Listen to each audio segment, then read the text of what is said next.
Un grand écrivain, c'est une grande sensibilité poussée jusqu'à très profondément des choses.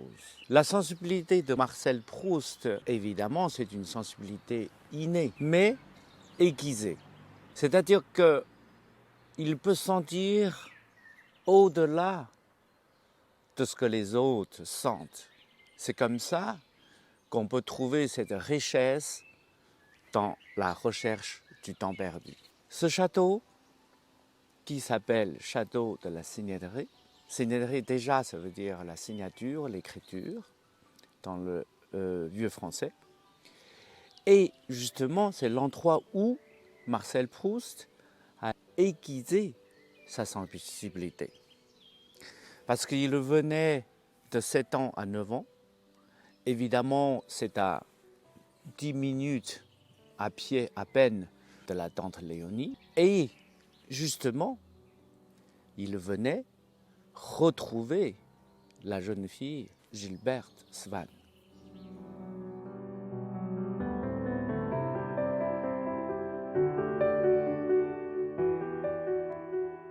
Je dirais que la sensibilité d'un enfant, surtout envers la nature, se forme, s'aiguise vers l'âge de 9 ans, entre 7 à 10 ans.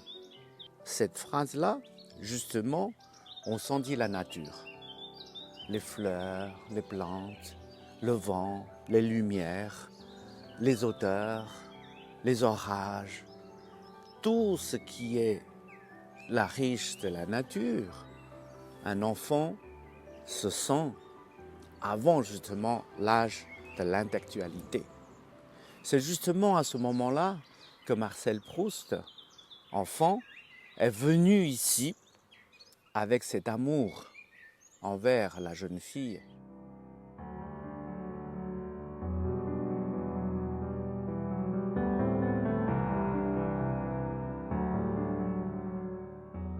C'est même pas un amour, c'est plutôt un réveil de la sensibilité masculine. C'est vers l'âge de 9 ans, 10 ans. Évidemment, généralement, on est amoureux d'une jeune fille plus âgée. Et par exemple, moi, à 9 ans, j'étais amoureux de la maîtresse de classe. Évidemment, c'est une jeune femme de 20 ans, 22 ans, 23 ans, qui a à la fois le rôle de mère et à la fois d'institutrice. Et les enfants sont amoureux, bien sûr, c'est un amour opprimé, caché au cœur, au fin de son lit, on y pense. C'est justement, ça travaille l'esprit, ça travaille la sensibilité, ça travaille cette sensibilité envers la nature.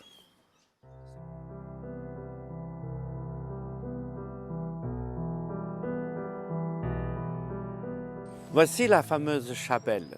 C'est devant cette chapelle que Gilberte a joué la cithare, fait le dessin et fait des lectures.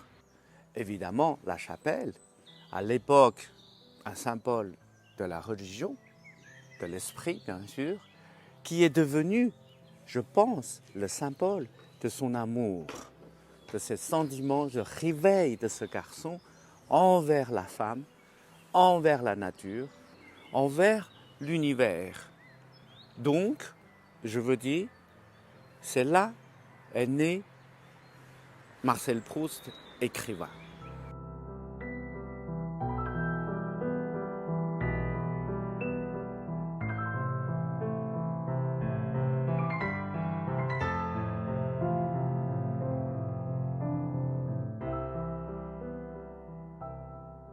Dans une partie de ce château, on a fait une exposition pour raconter l'histoire de l'œuvre de Marcel Proust, surtout la première dame du côté de chez Swann, puisque c'est chez Swann et on raconte l'œuvre de chez Swann.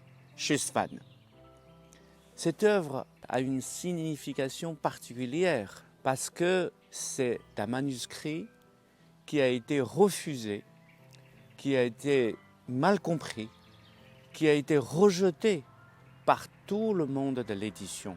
Et évidemment, aujourd'hui, qui est devenu une œuvre monumentale, mais à l'époque, pourquoi ce rejet? Mais ce rejet général. Ça veut dire que c'est le parcours de la création. En fin de compte, j'ai toujours dit que la création, c'est mettre au monde quelque chose qui n'a jamais existé.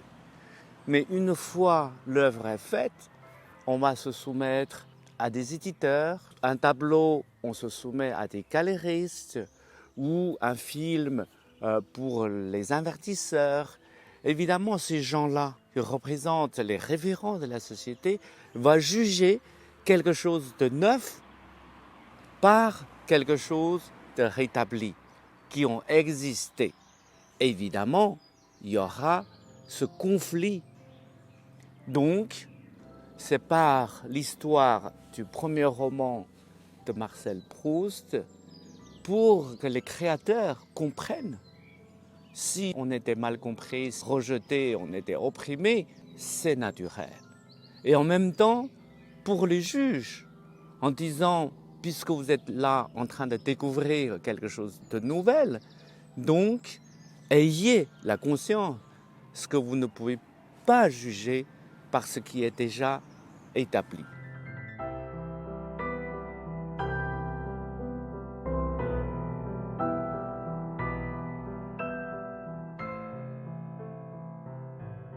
Et devant ce château, il y a ce parc très riche, tous les arbres, toutes les plantes et toutes les fleurs qui a été la nourriture, l'inspiration de Marcel Proust. Mais aujourd'hui, ça correspond mieux au thème de la recherche du temps perdu parce que c'est un parc qui a été délaissé, travaillé par le temps. C'est autrement émouvant. Par exemple, un arbre qui est mort de vieillesse, un arbre qui représenterait l'âge de 100 ans, c'est immortel. Et je veux garder ce parc de temps perdu.